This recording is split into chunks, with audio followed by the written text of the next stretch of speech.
φωτιά πουλιού. Η ελευθερία είναι μια κατάσταση στην ελευθερία.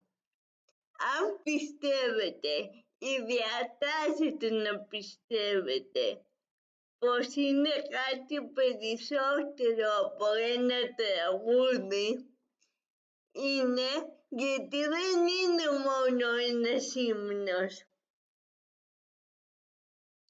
Η ελευθερία πρέπει επίσης να είναι ένα τραγούδι του λαού.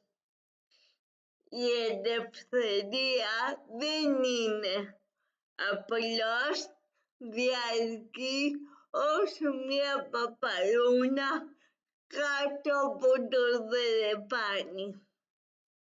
Εκείνος που βάζει φωτιά στο πουλί της επιθυμίας είναι το μυστήριο. Το μυστήριο του έρωτα είναι ο χρόνος.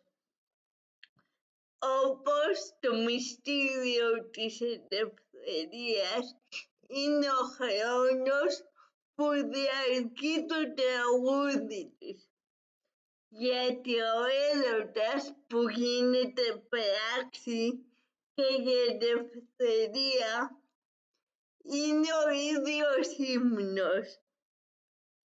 Η δονή του έρωτα που γίνεται πράξη είναι μια κατάσταση στον έρωτα.